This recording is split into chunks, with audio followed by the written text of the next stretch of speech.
In severe hypoxia, the microscopic reality is a mechanical stall. Deoxygenated red blood cells barely scrape through constricting capillary beds, leaving surrounding tissue to starve. Hypoxia is strictly defined as an absolute physical deficit. It is the point where a tissue's metabolic demand for oxygen exceeds the total volume of oxygen delivered to it. This bedrock equation governs survival. Total oxygen delivery equals cardiac output multiplied by arterial oxygen content. Cellular suffocation occurs when a variable crashes. Anemia drops arterial oxygen content. Cardiogenic shock collapses cardiac output. Lung failures restrict oxygen loading, and carbon monoxide prevents its utilization. To survive this systemic deficit, the human organism must immediately force the remaining variables higher. Before the body can manipulate that equation, it must detect the drop in delivery. This diagram shows the alarm network. Carotid and aortic bodies detect low arterial oxygen. Simultaneously, central brainstem chemoreceptors monitor cerebrospinal fluid, reacting aggressively to carbon dioxide and pH shifts. Finally, kidney peritubular cells register reduced oxygen delivery, preparing a hormonal response. This overlapping sensor array dictates the patient's clinical trajectory, escalating through the compensated stage, into the stress stage, and finally fully decompensated. A localized drop in oxygen does not remain isolated. The distributed network ensures it instantly triggers a synchronized whole-body biological emergency protocol. The initial response happens in seconds.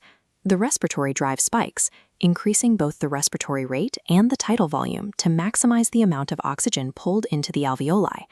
This diagram shows the first clinical paradox. Rapid ventilation pulls in oxygen, but it also blows off excessive carbon dioxide. This rapid loss of CO2 induces respiratory alkalosis.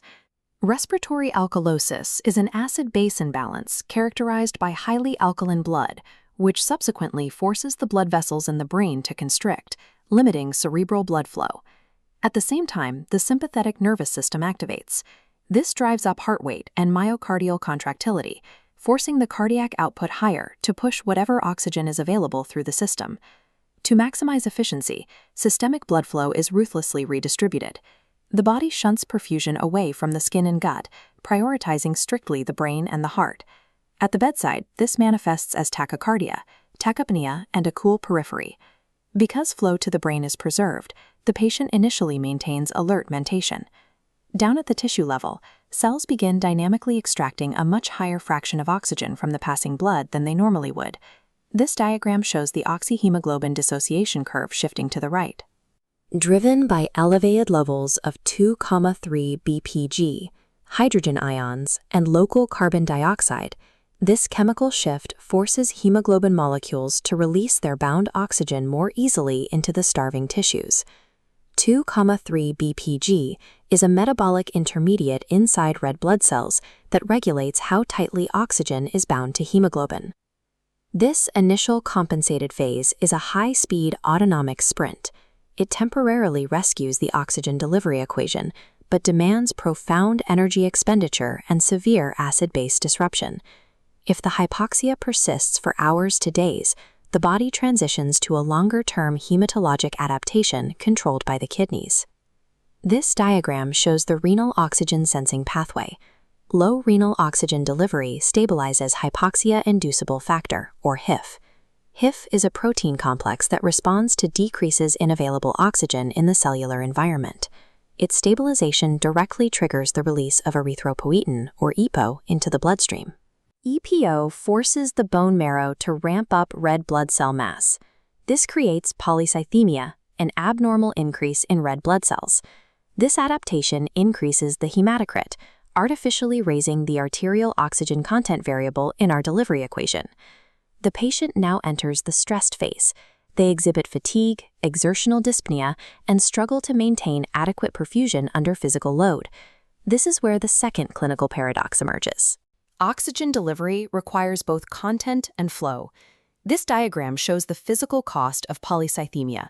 Severe increases in red blood cell mass exponentially increase blood viscosity. The blood becomes thicker, placing massive strain on the cardiac pump and drastically slowing capillary transit times. This sluggish flow elevates the risk of thrombosis, or internal blood clotting, and ultimately impairs oxygen delivery in the microcirculation. By overmanufacturing oxygen carriers, the body turns its own blood to sludge. It neutralizes the very flow required by the delivery equation it was trying to save. Furthermore, this chronic EPO overdrive creates a massive, unsustainable metabolic demand on the bone marrow. This diagram shows the marrow's biological supply chain. Rapid red blood cell synthesis requires strict, ongoing supplies of iron, folate, vitamin B12, and specific amino acids. This brings us to the third paradox. The chronic hypoxic drive outpaces dietary intake and cellular storage. As a result, ferritin levels and transferrin saturation plummet as iron stores are completely exhausted. Ferritin is an intracellular protein that stores iron, and transferrin is the glycoprotein that transports it through the blood. Without raw materials, functional iron deficiency sets in. The marrow is forced to produce microcytic hypochromic red blood cells. These are undersized, pale blood cells that lack sufficient hemoglobin molecules. Because they lack normal hemoglobin, these structurally defective cells possess a severely compromised oxygen-carrying capacity. The organism's ultimate survival tactic structurally bankrupts its own supply chain, rendering the newly manufactured blood useless. When total oxygen delivery drops below critical thresholds, a localized cellular crisis begins. Oxidative phosphorylation, the highly efficient, oxygen-dependent process cells use to generate most of their energy, fails. This chart shows the cellular fallback mechanism. Cells abandon the mitochondria and rely entirely on glycolysis, an oxygen-free metabolic pathway. Pyruvate is directly converted into lactate, spawning bright red hydrogen ions as a byproduct. This rapid accumulation of hydrogen ions plunges the local pH, inducing severe metabolic acidosis. If the kidneys are still receiving enough blood flow, they attempt a delayed compensation.